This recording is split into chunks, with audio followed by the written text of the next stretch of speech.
There are certain rules that one must abide by in order to successfully survive a horror movie. For instance, number 1, you can never have sex. Big no-no! Big no! I'm a dead man. Sex equals death, okay? Number 2, you can never drink or do drugs. No, the sin factor. It's a sin. It's an extension of number 1. And number 3, never, ever, ever, under any circumstances say, I'll be right back. Because you won't be back. I'm getting another beer. You want one? Yeah, sure. I'll be right back.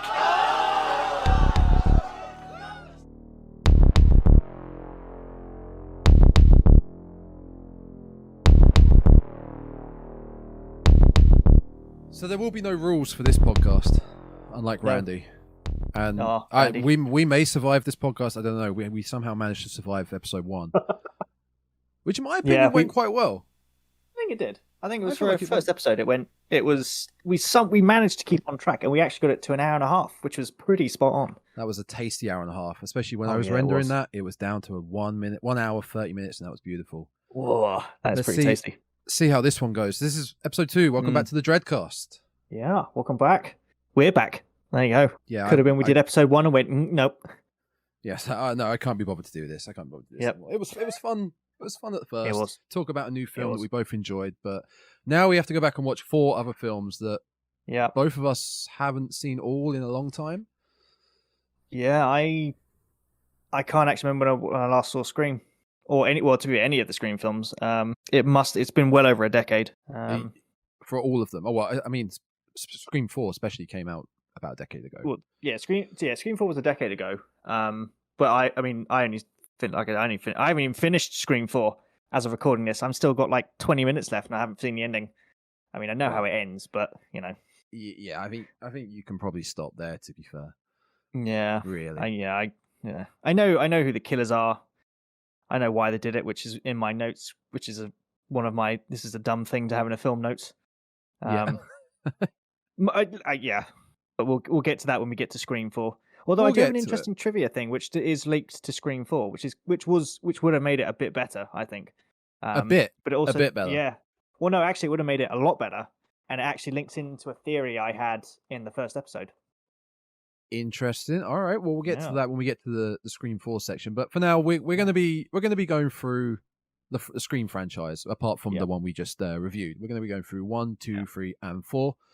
Not so much a review of each film, but just some notes we took. We each took a brief look back of each film, what we thought of each film, the positives. Older, we've seen some more horror films. Yeah, the pros, the cons, what's good, what's bad, which is kind of pros and cons. But yeah, we'll just have a little rough look back at each one. Otherwise, we will be here for ages, hours, and nobody needs that for Scream 3 or 4. You know, nobody needs that. No. So we'll probably. I'm going to apologize. I'm going to apologize to all the people that are listening to this, having to listen to us talking about Scream 3 and 4. I apologize now because, I don't even really want to talk about them, but we have to. No, I mean, I applaud that they made them, but I can't help but feel like they would. I think the issue with Scream is because it's not like Freddy or Jason or Michael.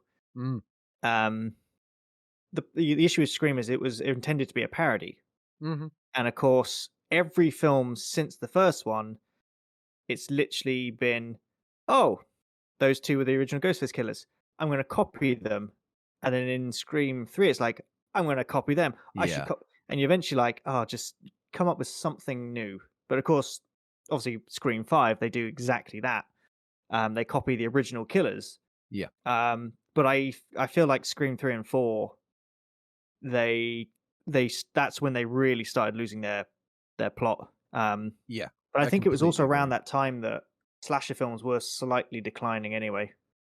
Yeah. I mean, obviously, they came back with Scream 1 in '96. Yep. That was the big resurgence. But it was around those years where we got I Know What You Did Last Summer, Urban Legend, and more, where they all caught on to that. The teen slasher drop thing. Yeah. I mean, back in the 80s, you did have teen slashers. They were teen slashers. Oh yeah. They were all focused on teens being killed. But this was teens at high school. Basically your horror version of American Pie. Yeah, that's what I was thinking. That's basically what it is. Even though American Pie came out much later. I think it was 99, American Pie. But it was that quintessential American high school with a slasher on the loose. But what you were saying about Ghostface, like I think we alluded to it on the last episode, how Ghostface, it's not like Michael, Freddy, or Jason, that they are the kid. They are the person under the mask. Ghostface is always a copycat. Oh yeah, always a copycat. You can't do it any other way. Every film has to technically be a copycat killer. Yeah, I mean, if they were to turn around and I don't know, say they did Scream 6, which they might do. If my theory is correct, it's been greenlit. Oh, has it? Yeah, it got greenlit the other day. I so hope my theory is correct because that would make a great kind of like film. But the only way they could make it different is if, and I hope they don't, because it would then go literally into the Jason, Freddy, and Michael, well, whichever Michael you want to follow. Yeah, which one? The paranormal stuff is you have it so you have a Ghostface killer that then just either gets infused in the mask or something, and it's he just keeps coming back. But then again, that's kind of like a Jason thing. That is the Jason thing where in part 6 where they bring him back, he like the mask is in theory part of his face. Like it's and obviously you see that when he goes to Manhattan, it comes off and he's just completely a zombified mutant. Obviously, we're going to talk about Halloween. Oh, eventually. The sequels down the line, probably nearer to Halloween. One of my thoughts about Halloween Ends, and I know they're going to do this, and it's going to be rubbish ending. It's going to be crap. Is they're going to have it so Michael dies.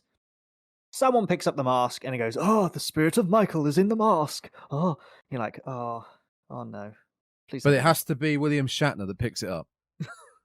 That would be fantastic. He just picks up. He's like, "Oh, that's my face. I recognize this face." So, Scream 1. I mean, call me old-fashioned, but we should probably start at 1. Probably start there. I mean, controversial. I know, starting at 1, then going to 2. But we're breaking barriers here. We're breaking barriers. We gotta make sure we get the good bits out of the way before it then descends to Scream 3 and 4. I want to start with one note that this is not from the film. This is from a bit of research. I mean, granted, if we're doing a Scream, any sort of retrospective on the franchise, I could literally just have Wikipedia up and we'll just be reading bullet points off. But we can't do that. No. Is that what you've done? Well, no. Oh, I'm looking at you. I have my second screen. Okay. I mean, it's got the Six Nations fixtures up, but that's a different thing. But no, I've got the IMDb pages up. Yeah. So if I need to reference something, I've got those up. Because otherwise, that's mainly all I have. I don't have Wikipedia or like anything up like that. Of course, I know my stuff. Of course. Of course. Brains are a horror encyclopedia. Oh yeah. But this one, I did find out that I had no idea that the original Scream script was penned with the title Scary Movie. Ah, yeah. I had no idea it was originally called Scary Movie. Now, obviously, we know what Scary Movie is. In my opinion, parody. Scary Movie is enjoyable. One is great. It. 1 is great. 2 is 3, 4, and whatever. Then they started just getting sick. There were loads of parody films, but Scream 1 is Scary Movie 1 is a really enjoyable horror parody. It is. But if it's the words Scary Movie, if you put that over the film that we know as Scream, it would kill it. The word Scary Movie it sounds comical, so it works better for the parody film. I could never imagine this being called Scary Movie. I had that in my notes as well. It's really interesting because when you go back and you rewatch Scream, the amount of times they say the words "scary movie," I sat there. If they kept the original name, people are like, oh, it would literally turn into a drinking game. It's like every time they say "scary movie," there you go, take a shot or something. Yeah. Can you imagine people you saying to people, what is your favorite horror film? Oh, Exorcist. Oh, mine's Texas Chainsaw. What's yours? Oh, mine's a Scary Movie. and this is in a world where the Scary Movie parody film doesn't exist. Forget that, it doesn't exist. Mine's Scary Movie. It sounds ridiculous. So you know what would have happened is in that alternate universe where Scream would have been known as Scary Movie. Yeah. Their screenplay guarantee would have been called Scream. They would have changed it, and then when they made Scary Movie, they goes, "Oh, well, we'll call it Scream then." Yeah. Like, what's your favorite comedy film? Oh, Scream. Oh, And okay. Stab would have been called Scream, probably. Oh yeah, what would you have called Stab? Well, maybe kept it a Stab because Yeah, maybe technically kept it they Stab. get stabbed. Yeah, they do actually. That is true.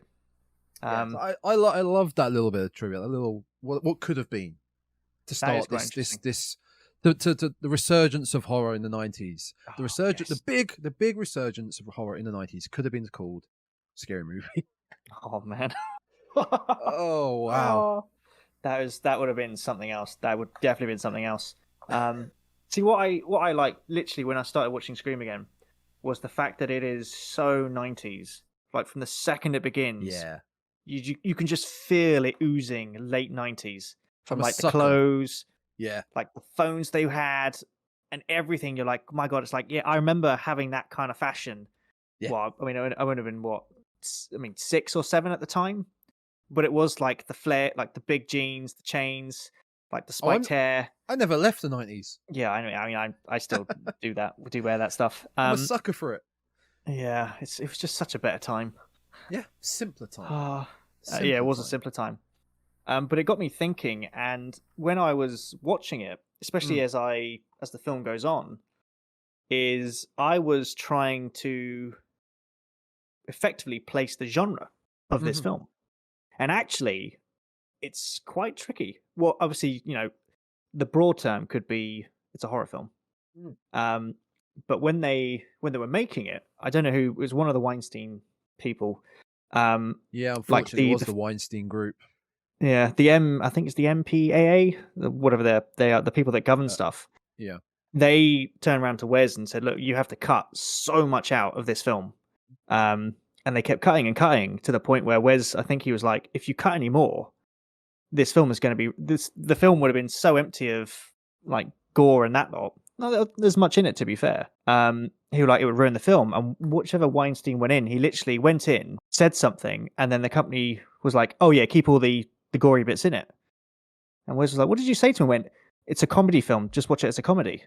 And they watched it as a comedy and went, oh, we get it now, you need that in. And so they left all the bits in. And so if you watch it, the genres I got from it was it's a horror film. Yeah. It's a parody film, which it is. Obviously, yep. Effectively, it's a horror comedy film. It's effectively, there's teen drama in there. There's teen romance in there. It's a coming of age film for a lot of them. Oh, and you're like, time. there's so many genres they smashed into this film. And I think that just makes it great. Very well. Oh yeah, they do. You watch it and it doesn't, the plots of these different things don't kind of jerk you out of the moment. You're like, no, it still flows, which is nice.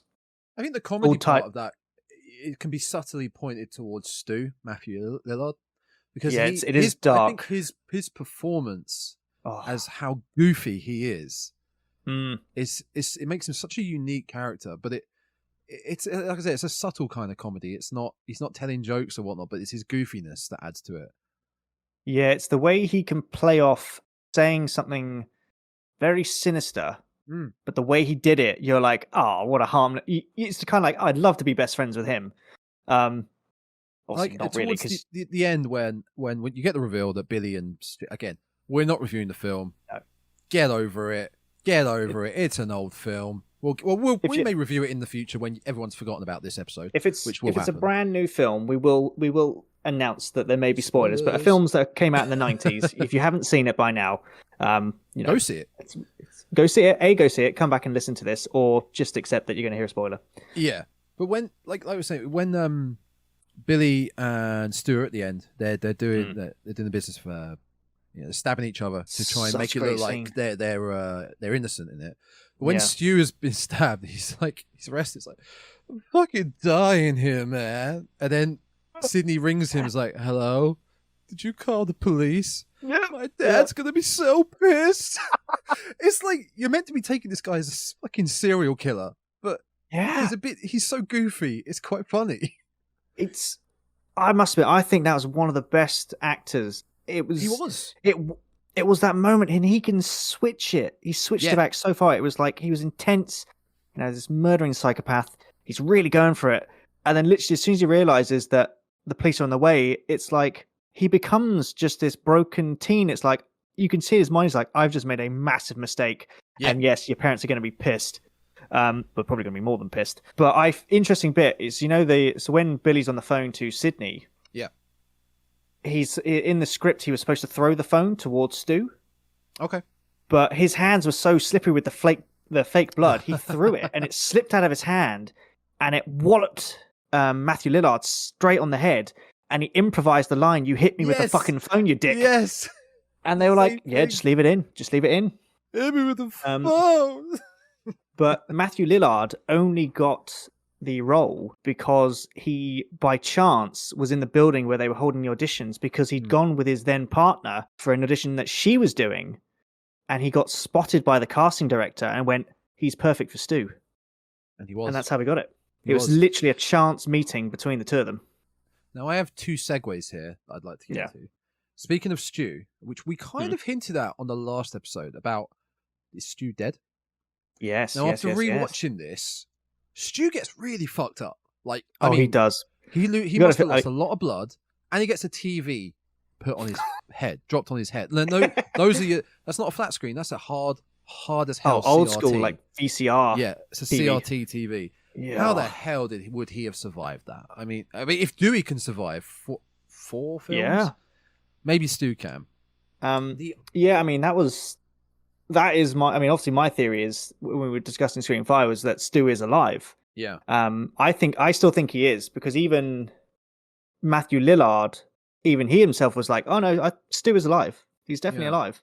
See, I think my personal thing is, I think he is. I think he's alive. I don't know. I mean, I don't know how he'd be alive. I mean, his face would be crushed, or at least very cut up It'd by be the glass. insane. His face would be insane. I mean, I'll get into the trivia about that when we get to Scream 4, because it links in a bit more with Scream 4. But I hope that we do see a return for Stu. At least if he is in Scream 6, they could have it so there's a new Ghostface, and they can't work it out who it is. So they're like, we have to bring back one of the, we're bringing back someone who was there. It's like, who's that? It goes, "Oh, we've kept him quiet for 26 years, but he's still alive." And that's when they reveal that Stu has been kept in like some nut house for 26 years. But the deal, like you mentioned about Stu's face being, glass shattered all over it, cut up, it would be destroyed.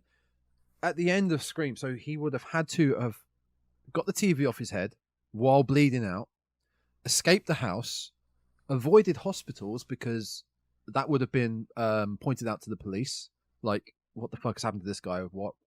There needs to be a story as to why he suddenly got to the hospital. The police will have to be involved.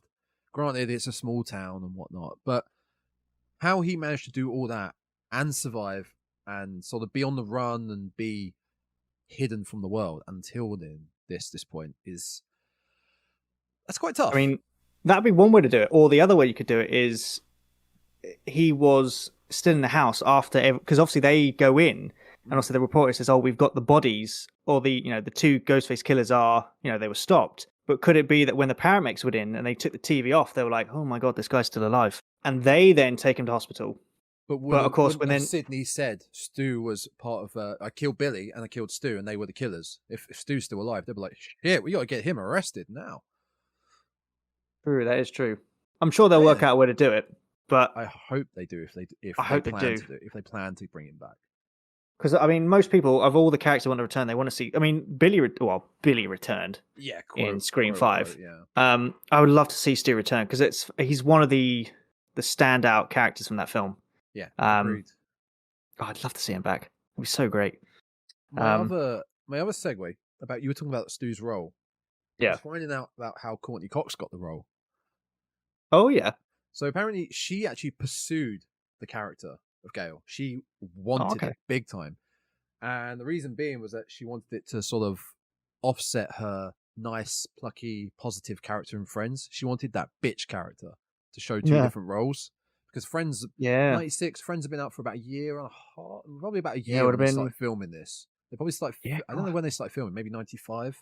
I would have thought maybe. They're only around for 10, they finished about 2005, 2006, so it must have been around that time. Oh, sorry, I mean when Scream started filming in 95. Friends started in 94. Oh, right. So she's probably only been around as Monica for about a year. Yeah. And it seems she just wanted that bitch character, like the complete opposite end of her character, to really, really show a different role. And I think from watching these films again, her character is such an arsehole. And I'll get she into really that in is. 2 and 3, especially in 2 and 3. It's just that Yeah. she is evil. She has evil tendencies, and she doesn't She's give a even shit. Yeah, I mean, when I was watching Scream 4, even then I was like, Jesus, this is not like the character development for Gale in Scream 4 just seems to go out the window. And you're like, Yeah. she's literally like, she knows there's a Ghostface. She's like, there's a big party, set up the cameras. I'm gonna just sit here and watch people die and be like, oh, there we go. Money. This Yeah, is money for Gale. Which that's one of my big notes for Scream 2 I want to discuss, which we'll get to. See, the other character I found that was interesting looking back was actually Billy. Mm-hmm. Is obviously when we first meet Billy, you're kind of like, oh, he's trying to get some action. He's a bit of a creeping through someone's window, bit sleazy. All right, Yeah. but it was the 90s. But then, very much after he's arrested, potentially for being the killer. Yeah. Like, I found that everything he said from that point on was so damn sinister. Every interaction he had with a character, I was like, okay, you're very much the killer. Well, of course, he's a killer looking back. But he didn't attempt to hide the fact that he was, well, I'm going to say pissed, but he just gave off the air of someone you would not want to be alone with in the Dark Knight. Yeah, he gave away to me the 90s high school, teen high school drama jock tendencies to be very, very have a toxic masculinity. He's way above Sydney. Why aren't you doing this for me? Why aren't you giving me what I want? You don't trust Definitely me. the Gaslighting her. Like, he gave fancy that away of many a people, probably. Yeah. Well, yeah, I wouldn't put it past him.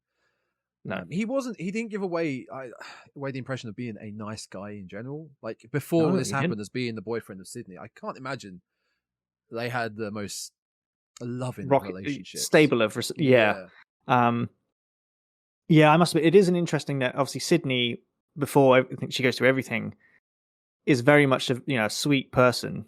And then when you see Billy, you're like, oh, shouldn't you be going for like some sort of more of a rebel chick? But I guess, to be fair, it's a parody film, so actually they might be like, they've seen it in some other film, gone, oh, we're going to take the mickey out of that. Yeah, probably. Yeah. I think apart from most of when I look back at Scream, I think that's pretty much most of my notes on that film. Okay.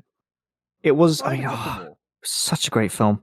It was, especially the Randy's bit in I'm glad you said Randy. Oh, Randy. Oh, I mean, if they ever did a Randy spin-off, that'd be amazing. So what was Randy up to in this time?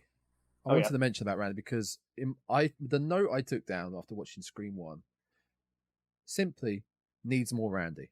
Yes, needs more Randy. And I don't mean Jamie Kennedy. Jamie Kennedy had his own show. Yeah, he's a 90s star. But Randy as a character, I love the horror nerd. And obviously that got done, like the Copycat Killer, that got done and done and done. Yep. And they did it well with Kirby in Scream 4, but they did it better with Randy's niece and nephew, Chad and Mindy, in Scream 5. But Randy is such a great character for the horror nerd. Especially, as you heard in the beginning of this podcast, the rules. The rules speech is fantastic. It's great. Randy is one of those characters that, in effect, it's weird. He's kind of like the viewer's representation on screen. Yeah. So you've got, I mean, obviously by now, most of us, when we watch a horror film, especially if you watch horror films, these things. It's like, if there's a bad guy in your town, you don't go anywhere alone. You don't say, I'll be right back. You follow the rules. Yeah. But back in those days, obviously when the horror films were kind of coming back, and obviously there's a new generation of watchers, Randy was great because he was our voice on camera going, right, he's sitting there doing the same thing we probably do every time we see a horror film, which is like, why on earth are you going into that room alone? When you're yelling at the TV. And he was literally on screen with all these teenagers telling them what not to do. And yet you're a dumb teenager in a film. Of course you're going to do it. And then the thing is, he is us, but he is in a fictional world we're watching on the screen. So then, God, this meta stuff is so, it's like talking about time travel, right? Yeah. It's like talking about what would you do in the past, but then would your body so he is in a fictional world, but he's basically us talking to these fictional people saying about don't go in there alone. Yeah. But surely these other teens would know that if they're horror fans as well. True. Yeah, especially at the end, they're loving. They're all horror fans. Especially in Scream 2, there's horror. There's the horror film club. The horror club. I love that scene. Oh, Randy, it's just. I mean, I would say of all my favorite characters out of Scream, would be Stu is probably the top one. I don't know why, but it's just something about the way that he can switch between his personalities so quickly. Mm-hmm. That just makes him he was probably one of the best actors in that film. Yeah, I would agree. Dewey's obviously Dewey, lovable Dewey, who actually, I realize this as the films go on, a lot of that trademark bubbly, like, as Gail puts it, that oozy, whatever it is, naivety that he had, it really goes. It does. And I think when you see him in Scream 4, he's a lot more mature, but he's lost a lot of that, like, bubbliness, and he's a bit more like, oh my god, there's another one. Christ, right, we've got to do this again. So I'd probably say Stu, Dewey. I mean, it's got to be Sydney, because Sydney is, as a character, Neve Campbell as Sydney is... she's just so good. I think, as well, with talking about characters and the actors, but there is a strong, and it's a great thing, strong female presence in this film. Yeah. With Sydney, Gail... Oh my god, I completely blank. Sydney's best friend, played by Rose McGowan. Tatum. She gets killed. She gets killed, but she is a strong female character. Like, yeah, she is trying to protect Sydney, punching Gail. No, she doesn't punch Gail, but she, at the same point where Sydney punches Gail, she's there. Like, yeah, right on. There's strong female characters. There's none of that. Oh. I hate to say it, but like how women used to be portrayed in old films, like ditzy, bit running around, weaker. Yeah. It's so refreshing to see that. Yeah. A stronger female presence in a horror film. And yeah, she is. I think we discussed it in the last one. She is one of the best final girls. Hell, she fights back like anything. Yeah, she really does. I mean, her character would know the rules by then, would know it enough to think, I know it's some person under this mask. So actually, when it comes to it, she's thinking, you know what, I've done this 4 times already. Or, whatever, how it is. Let's just go for it. Yeah. Yeah, it was nice to see all these strong characters, and they didn't overpower each other. No, they're all meshed. very unique. Yeah, yeah, I love this film. It was great. It was nice to go back and watch this again. It really was. I really enjoyed watching it again, and I mean, the intro alone is iconic itself. You cast Drew Barrymore as the main character. You promote her, and all the marketing, all the trailer featured her a lot. Yeah, you kill her off in the first 5 minutes, and that scene is brutal when you really dive into it. For me, being an older gentleman now, I don't have kids, but I can appreciate the fact that if I did have kids, I'd be worried leaving them in the house. Like, I would be. Yeah. Oh yeah. And to see this, you think as a parent, to see like, oh, your child's at home being harassed by someone you don't know, and then suddenly you're on the phone with them while she's being dragged away, bleeding to death, dying. Yeah. It's terrifying. Yeah. It is absolutely terrifying. And Drew just gets punked out for the rest of the film. She's in it for 5-10 minutes. It was, and I found out she was barefoot in all of her scenes because she hates wearing shoes. So when it came to film her stuff, she went, I'm inside, I'm going to be barefoot. And they were like, all right, if you want. I did. See, that's one of the things I don't think I would ever even clock when I'm watching it. Wait, let me see Drew's feet. Let me see those feet. I see them. She hasn't got her shoes on. I see her feet. Yeah. I think what makes Ghostface terrifying is it is actually a human. Yes, it's not a paranormally enhanced being, shall we say. Yeah. It's the fact it could be anyone under your thing, but it's the fact that the one thing I don't like is when you think there's someone in your house. And that is terrifying. It's like, I'm in your house, by the way. It's like, no, you're not. It's like, I am, because I can see right now that you're wearing pink socks. If you heard that from someone on the end of the phone, you'd be like, oh my God, they're in my house. They're literally looking at me. And that's when the panic sets in. Especially you are thinking, our tiny British houses. Yeah, I know. Compared to these mansions that they can run around in. And I think going back to the comedy Scary Movie, that scene is really funny when Ghostface is, well, whoever they're parodying, Ghostface is like, "Oh, where am I?" And it's like, you're behind the curtain. It's like, how'd you know that? I can see your feet. Oh shit. Okay. Turn around. No looking. No cheating. Okay. Where are you? I don't know, Mr. Killer. Oh. He's like under the rug, behind the couch, crouched. Yeah. Oh, we'll have to cover, I think, Scary Movie, because technically it's a horror. It's a horror comedy. I think we could in the future, as a light-hearted one, Yeah, as a light-hearted, funny episode. As a I don't know, I feel like we can wrap up Scream 1. Yeah, I think Scream 1 we've done now. One last thing I did notice. So I just talked about the intro and how impactful the intro was. Like, incredibly impactful. There's not many horror films that have that sort of impactful intro. I mean, no, not really. Ghost Ship, awful film. That intro is incredible. Just off the top of my head. Yeah. But you have such an impactful intro, but the ending, it just ends. I can't remember how it ends. So all the business happens in the house. I thought you meant Scream, Ghost Ship. Sorry, no, I'm talking about Scream. So we kill Billy. Billy is gone. Billy took a big L, keeping that going. Yep. Big L. Yep. He really took it. We then pan to Dawn. Paramedics, police are there. News report. Everyone's outside. Gail's doing her report, and it just ends. We don't go to another scene of, I don't know, Sydney and Dewey talking at the park or a cafe, just saying, "Are you going to be okay, Sid?" Yeah, I think I don't know how we're going to get through this, but we'll get through this together. Yeah, there's nothing. It just ends. Yeah, it is. I don't know if I like that or not. Plus, it didn't follow the trend of, especially slashers, where you're watching it like, okay, and then you're like, there's the teaser for the next one. Yes, it could be left alone. Yeah, it could be its own thing. What I think was great about this is you can either have 96 Scream, and then you could say, oh, well, I'll watch Scream 2 and 3, which was originally the trilogy. Yeah. Or you could say, I'm going to watch Scream, and you could say, oh, well, I'm going to then finish it off with Scream 5, not watch anything else. And you could say, oh, we followed this stuff. Or you just watch it as a standalone and be like, oh, yeah, there was someone went out for revenge, failed, done. Or you could just watch Scream 1 and Scream 3 and have a great old time. Yeah, I mean, or you could just watch Scream 3 and 4 and just ignore the first two. I mean, if you really wanted to, but no. No. Don't do that.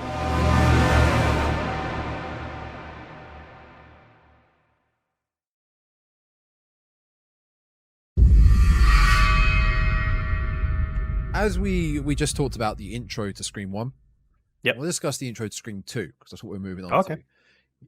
So Jada Pinkett Smith and her boyfriend, I can't remember the actor's name, they're going to see Stab, right? Yep. I have a few issues with this. Oh, okay. Interesting. Getting relaxed to get my rant on. It's a rant, is it? Oh, it's kind of a rant. Don't get me wrong. I love Scream 2. It's great. It's a great sequel. Yeah. Scream 1, 1996. Okay. Scream 2, 97. Yeah. But as far as fictional story-wise, they're set 2 years apart. Yeah, that's right. Now, Gail Weathers wrote the book about Scream 1. Okay. Yep. That's right. The events of Scream 1. Yeah. It's going to take quite a while to write a book. Even if you were there and you can remember everything about it, it's got you got to get it edited, got to get it published. There's a lot of moving cogs. She wrote that book, got it edited, published. It then got picked up for a film, which means a script would have had to have been written, actors cast, sets designed, everything like that. Marketing for the Stab movie. And it then came out. All this happened in 2 years. 2 years. It takes near enough. It can take 2 years to make a film at times. Like, this all happened in 2 years. I just thought about that. Like, this is so quick. And imagine she started writing the book the next day after the events of Scream 1. But could that not in fact be an in-film joke though? Because if you think, you're saying it takes, because obviously making a film takes a while. But if we then look at it, it's like we were just saying just before we started. Scream 96 was released in December 10th, 1996. Scream 2 was December 20th, 1990. No, sorry. Scream was December 20th, 1996. Scream 2 was December 10th, 1997. So they made a film literally the second after it was released. They were like, make this film now. So that could I really hope that's the case, that they made the film and they were like, I've got an idea. This in-movie stab thing, make it so, like people like yourself, when they picked up on it, were like, there's no way you would make a film that fast. And also the fact she wrote the book and got it published. Imagine being Sydney at that point. Oh God, yeah. I was talking about Gail Weathers being evil. This, just doing this alone, is pure evil. Doing something like that, pure spite. I'm going to capitalize and make money off your trauma instantly, like that. Not even going to discuss it with you. I'm just going to do it. Yep. I like the fact there's a line in is it Scream 4? Yeah, there's a line in Scream 4. It's when the two principals of the cinema club, or whatever they're called, they're having a chat with Gail. It's like, oh, if we capture the thing, she's like, if you help me capture them, I'll turn up to your cinema club, a celebrity. And like, oh yeah, but could you get Sydney? And like, yeah, it's like, you are friends, aren't you? And she doesn't say anything. She just sort of looks at them and you're like, you're not actually friends, are you? No. I think at that point in time, she's like, yeah, I'm not really her friend, which is then interesting because they never were. Scream 5, they do seem to be quite pally, but at Scream 4, at that point in time, there's very much no, I'm not her friend. She does not want me anywhere near her. Throughout the whole franchise, apart from Scream 5, like you said, because I think time has progressed moved, they aren't friends. They are in the same situation, having to survive with each other. They're not friends. It's like the enemy of my enemy situation. Yeah, they have to work together to kill their mutual enemy. They're not friends at all. And Dewey is the catalyst. Dewey is the bridge between them both, really. Yes, he is. Yeah, he's very much. I almost said Cindy there. Yeah, Cindy. I'm going to say that. It's Cindy and Sydney. I'm going to get. I was sitting going, it's not Cindy, but my tongue was like, say Sydney. Go on. We've been down Sydney. there. Oh my God. I think we need to get Scary Movie out the way. Yeah. So Dewey is very much Sydney's friend. Yes. He's Tatum's brother. Yeah, and he's somewhat romantically linked to Gail. I keep wanting to say Cindy. It's driving me nuts.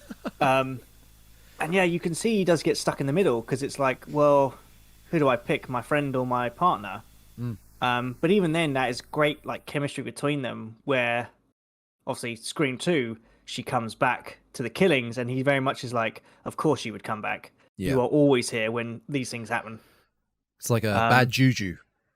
Yeah, very much. I must admit, I really did like the opening scene of Scream 2. The cinema. I found it interesting because it was like a weird commentary on how, like, oddly, as humans, we're somewhat obsessed with tragedy. Mm-hmm. And gotcha. No, completely. Like, obviously, this is only set 2 years after these murders. And yet, obviously, they were like based on real events. Yeah. And usually, if you see a film, it's like based on real events. You're like, oh my God, this actually happened to someone. Your normal reaction would be like, this is horrible. Yeah. But in this thing, they are so frantic about this killer. And you're like, yeah, that is what humans are like sometimes. They're like, oh, we know it's a real event, but yeah, we just want to see some people getting sliced up here. Yeah. That's what baffled me about. I think I messaged you when I was watching Scream 4, and I noticed there were. You sent me so many texts when you were watching Scream 4. there were pranksters. I'm half an hour in. I'm so boring. There were pranksters like putting up Ghostface masks around the town on the anniversary, and then, like you're saying, we're so mental about this sort of thing. Yeah. They're marketing the Ghostface mask to people, but that's a real life killer in that world. Yeah, in that town. Who people did are it at dressing that up. point in time 3 times. Yeah, the people are dressing up like that and going, I'm going to stab you, dude. That's literally a line in the cinema lobby. 2 guys are running around. I'm going to stab you, dude. Like, imagine, I keep going back to it, Fred and Rose West. It's just one of the ones that always picks in my head. Imagine they had an outfit or a mask, and well, he dressing up as a Halloween this year. Oh, Fred, sick. You've got a rose as well. Oh yeah, I can tell by your mask. It's just morbid. Yeah, it's and weird. the whole theatre. I get, obviously, because we're in the real world, unless we are in fact a parody film of someone else's world. And also, Looks we around for dress. cameras. Yeah, I know. It's like, oh, that funny box thing that's always in the corner of my eye. Obviously, as Halloween, we would dress up as like Freddy or Jason or whatnot. Yeah. But then we're like, we know they're not real. Yeah. But even then, most slashers are based on like Ed Gein or someone like that. I was about to go. And then when you look up them, you're like, oh my God, if this was and then you think, Jesus, there are actually people like this. Well, obviously probably not paranormally enhanced, but who have done this level of like depravity. Why would I want to go out with a positive like attitude, like happy, go to a party dressed as someone who actually killed and massacred people in real? No. Let's think of the land of the free, best country in the world, the United States of America. The horrible tragedy, the Columbine massacre, right? Yeah. The two school kids. Yo, dude, me and you, we're gonna go to a Halloween party this year dressed as them. How fucked up is that? Yeah. We would get to the door, and they'd be like, "Are you serious? Leave." Yeah. It's like, It's but mental. it's Halloween. It's like, no, leave. Yeah. It's so far. It's it's mental. But I think that's what the opening did so well, was it portrayed that weird mentality that especially younger people who may not be world weary or it's quite naive may have. But I think that works because obviously Ghostface comes in and he just absolutely goes ham on Jada Pinkett Smith's character. And of course, everyone around's like, "Oh yeah, it's part of the it's obviously someone in just a costume that's stabbing it." But then obviously, there's the girl who gets splattered, and she's like, "Oh, it's like, wait, where's this come from?" And over time, you see them as she's crawling up the screen steps, and you can just see in their face going, "Oh my God, this person's just been stabbed here. This is real." And there's a great bit where there's a guy that pulls the mask off, and he's got this look of horror thing. And there's a guy next to him going, "Yeah." And then you could just see someone like tapping his arm down. And, dude, this is real. Like, this is real. Someone's actually just gone and been stabbed here. The open, obviously the knife through the ear thing. I must admit, I saw that, and my next thought was like, I remember when they parried that in Scary Movie 2 or Scary Movie, except it was not a knife; it was something else. God's sake, Scary Movie! You parried it too well. Yep. Yeah, so it only came out 3 years after Scream 2. Yeah, it did. So we're not going into like plot reviews and all that jazz because it'll take too long. But basically, summing up, Scream 2 set 2 years after, as I alluded to a minute ago. Sydney is at university and it's happening again, basically. So she's at college, isn't she? College, university, whatever they want to call it. Something in America. Understand. They have like a different school for every year: junior, middle, high. Like, it's ridiculous. Yeah. She's in college school, or mid-school, university. high school, college, uni, something. It's a crazy country. Oh yeah. You mentioned something about you wanted to talk about Mrs. Loomis. Yes. Yeah. So Mrs. Loomis is back. Obviously, Billy Loomis is not back. She was never there. She was never there. She was mentioned in Scream as abandoning her son Billy. Yeah. And she appears in this film as Debbie Salt. If you look at, so obviously Mrs. Loomis is one of the killers. Yep. If you look at her motives for doing so, she is pretty much just a carbon copy of Mrs. Voorhees from Friday the 13th. So I basically, hadn't considered that. Yeah. So if you look at the term, so we'll go to the original, which is Friday the 13th. It's Mrs. Voorhees. Yeah. So she kills all the counselors because they effectively killed her son. They neglected him. Yeah. So she wore a costume that Jason effectively would later use. But in Scream, Mrs. Loomis does the same thing. She wears the same costume as her son, copying him. Yep. She uses the same weapon that her son used. Basically, her motives, they literally looked at Friday the 13th and went, put it in Scream. Which again, could be a meta thing. They're like, oh, we're going to reference Friday the 13th here. And I didn't realize that. I just thought she was just going for revenge. But then when I looked up some research, I was like, no, they're right. She is literally Mrs. Voorhees. I had never clocked that. That's a fantastic comparison. She does a great job when she flips brilliant. and goes nuts. It's fantastic. I guess you could kind of equate that as well to Mrs. Voorhees. I can't remember the final girl's name in Friday the 13th. Can you remember? I should know this, but I don't. You can find it out. Final girl in Friday the 13th, when she's trying to sort of, she's trying to sort of calm down Pamela by talking about Jason. Yeah, Sydney kind of does that by saying, "No, Billy, he was a good boy. He was a good because she first doing this. She says he was fucked up. He was mental in the head." And she's like, "What did you say about my son?" "No, he was a good boy."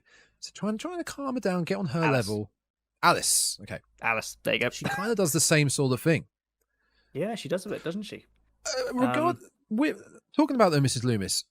Yeah. Obviously, she's one of the killers. Mickey is the other. Mickey is played by Timothy Olyphant, who, in my opinion, he is the stew factor in this film. He is the goofy, fun, eccentric character, and he is part of the film club, part of the main crew of university students. So he is the other killer along with Mrs. Loomis. Yeah. But I was trying to work out, how many people do you think Mrs. Loomis actually killed in this film? Well, it's tricky. I mean, it's always tricky to pin down. She definitely killed Randy. Because I think she definitely killed Randy. I think if you look, where is it? I think if you look it up, they do actually break down who potentially did kill who. Yeah, because I was thinking, when we were talking about in Scream 5 about who killed Dewey, right? The strength-wise. Not Pamela, but Mrs. Loomis, I get the feeling she used Mickey to do a lot of the deaths, and she just wanted Sydney. Well, that's the thing, is when you look at the kills, every kill is always, because obviously usually there are two serial killers. So sometimes one of them might use their right hand, one of them might use their left hand. Oh, yes. Now, in Scream 2, the killer is always using their right hand, and it is shown that Mickey is right-handed. Mrs. Loomis is left-handed. But the killer always uses the right hand. Yeah.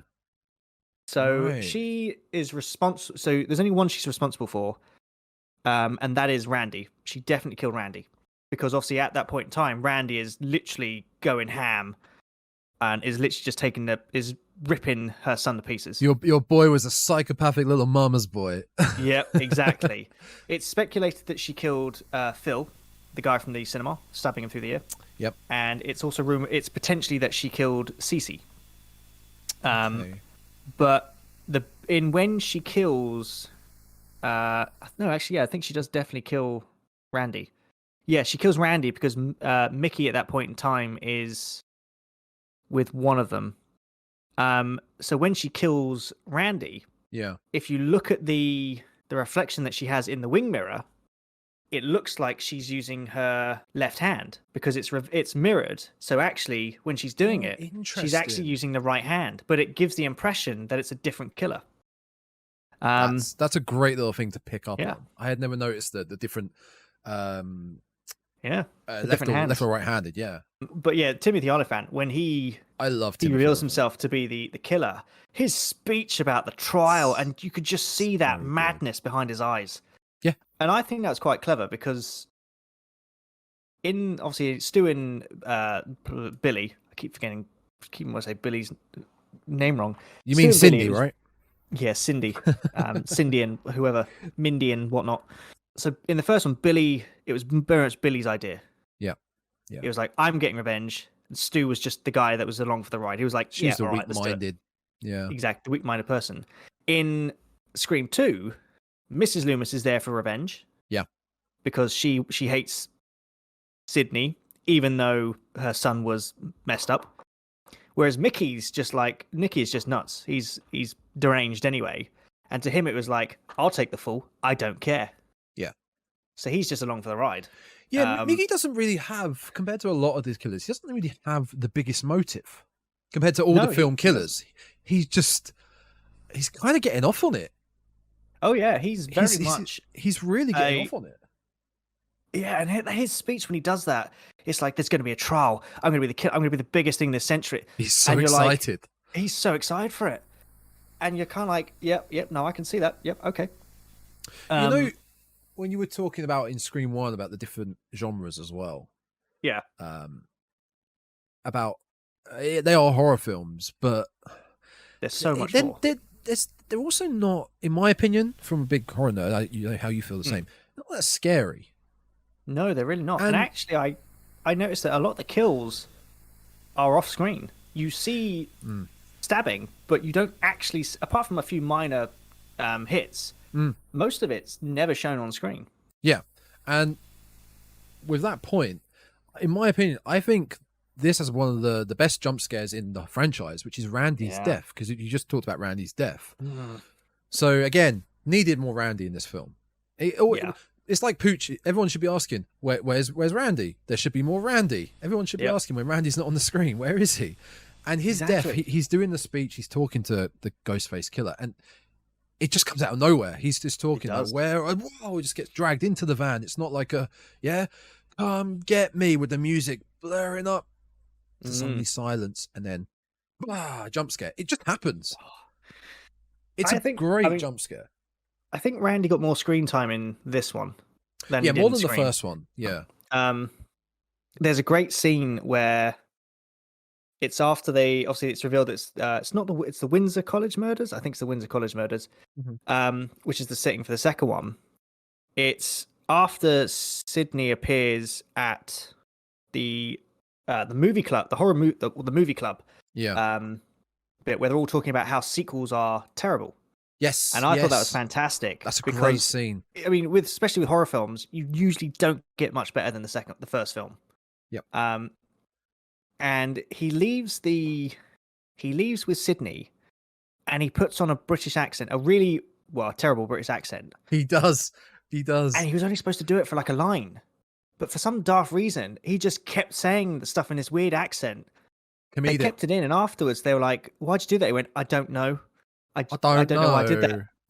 It's like, "I don't know why they've done that," and they're like, "All right, let's just leave it in there, fine." I can't remember the actual line that he says, but his British accent is very Cockney. His stereotypical Cockney British accent it's played for laughs. Like we're talking about a killer coming back hunting for Sydney, and he's just like, "I don't know, Sid." I don't know what they're doing there. It's just a movie.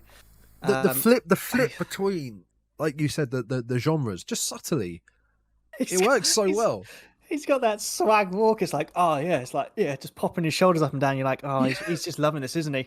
Oh, when Randy does die, like while he's being massacred in the van, they're trying to find the killer. Randy's on the phone, and then suddenly gets dragged into the killer. He's getting attacked, getting stabbed.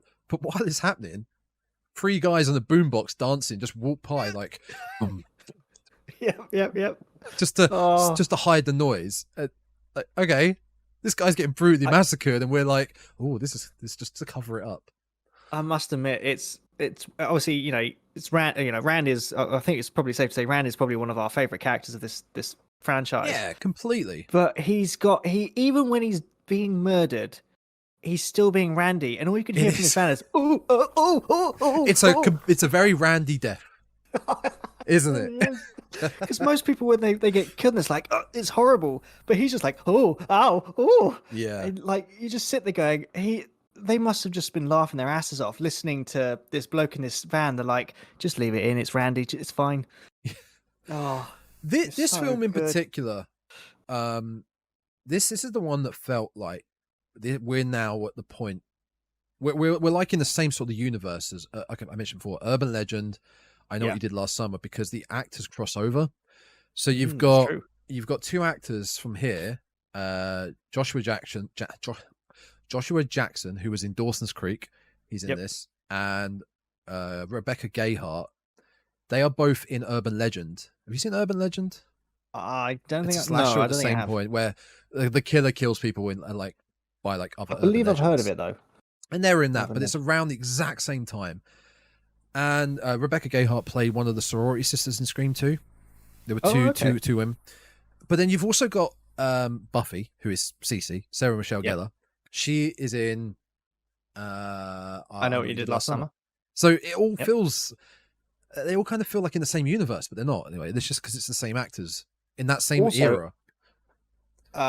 We forgot to mention this completely about Scream 1 is the caretaker in Scream 1. Oh, Fred. It's Fred, and he's dressed as Freddy Krueger. Yep. And I'm surprised we didn't even notice that, but there you go. Yep. I think I must admit, in terms of like horror film sequels, I would say that Scream 2 is probably one of the only ones that you could probably put near to the same level as the first. Agreed. And I think they did it agree. well because they saw what worked with Scream. Went, tell you what, do that, just do that. Yeah. Don't change the formula, just do that again. Tweak and then it a obviously little. make a little twist. Yeah. And I think they did it really well. I'm trying to think what my breakout scene of that film is, and I think for me it's probably the sequel talk. I think that was great. As in the classroom. Yeah. It's like great name a sequel scene. that does well, and they're like, there's none. And then of course you get like The Godfather Part 2. There are Empire Strikes Aliens. Yep, Empire Strikes Back. Yeah. So there are a few, but yeah, Scream 2 is probably up there with it. Of course, you've also got Stab, the movie within Scream 2. Yeah. Which, I like the fact that they copied it. They literally recreated all the like some of the scenes from the first film, and yeah, they made it slightly cheesier than the original because it's when. Do you mean the actual Stab film, like with Heather Graham playing? Yeah. Yeah. Especially the So Billy much cheesier. Sidney scene where he's like back and goes, "Oh, Sydney wasn't so stupid." Oh, and I was like, they've even made sure that it's not as good as the original, and I just loved it. They dumbed it down and made it even more goofier. They really did. Oh, that was it. I remember what I was going to say now. So there's a bit near the end where obviously the big reveals happened.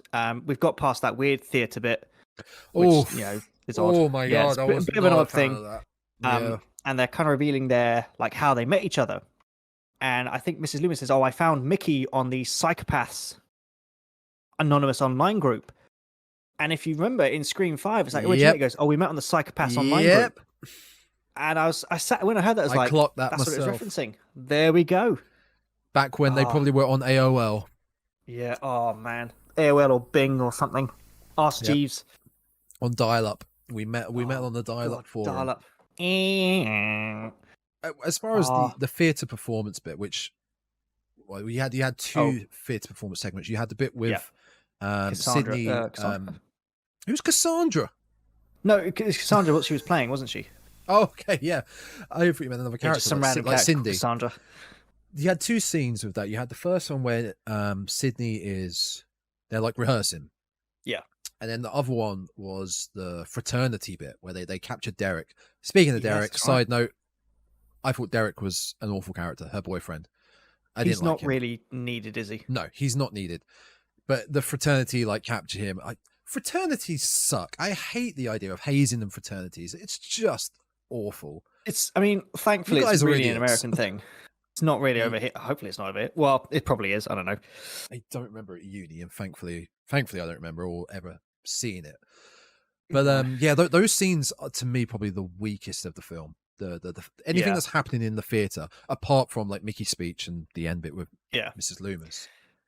Actually, technically, you can add musical to the genre list because Derek does that. Oh my god, I forgot about that song and dance in the cafeteria, and I kid you not. All right, I'm just a tidbit of advice: never put, if you've got a partner who doesn't like big public things, never put them on the spot like that, because they might be like, but inside they're like, you wait till you get home because I'm gonna rip you to pieces. And you could just tell it was awkward to watch. And even then, you could just see Sydney's face, just like, "Oh my god, please stop, just oh." I knew it was coming. I knew it was coming when I was watching it, and I skipped it. So just before you brought it up, it wasn't even in my head. Now you've just mentioned it. I've just remembered, and now I'm sad. I know.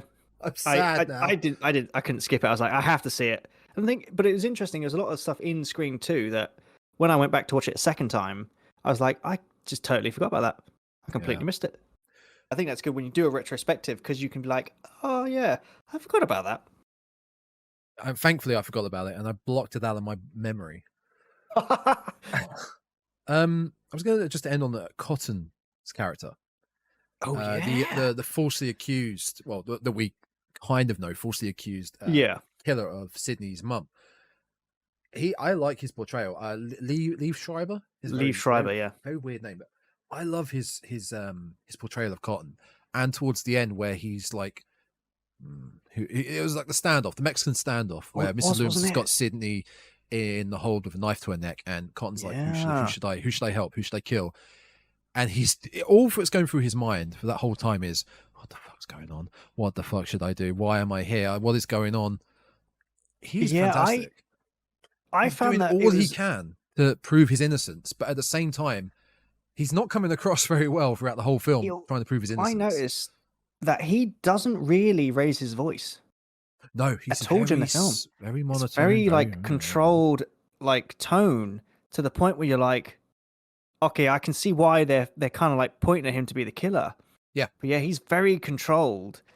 You can see he wants an interview with Sydney, but he never gets it, and you can see that he's in the back of his mind. It's like, just give me the goddamn interview, which is when it leads to the standoff, and it's like, oh yeah, oh. And I must have watching it back a second time. I was like, wait, does he shoot her or what? I was like, no, she's obviously still alive. But I was like, I can't remember how it gets out of this. Of course, we'll see Cotton in Scream 3, but that's Scream 3. Briefly, very briefly, which will probably be a very brief talk about. Yes, yeah. I guess we better get to it.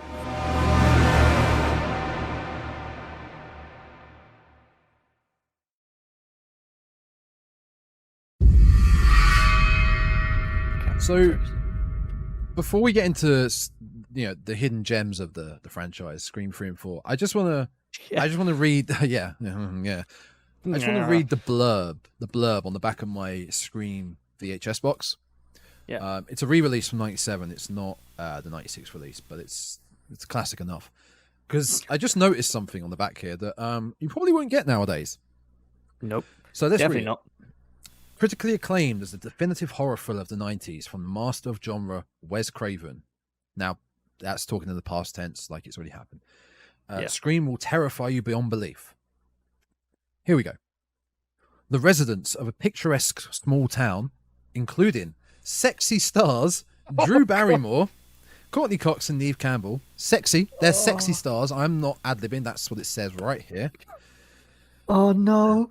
Are being victimized by a sly psycho with a twisted love for scary movies. As this masked predator continues to mimic horror films. Well, not really. Not really.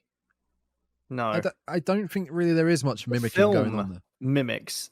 Well, the film parodies certain horror films. Yeah. Or tropes, shall we say. Yes. Horror films with real-life acts of terror. It becomes clear that solving this mystery is going to be murder.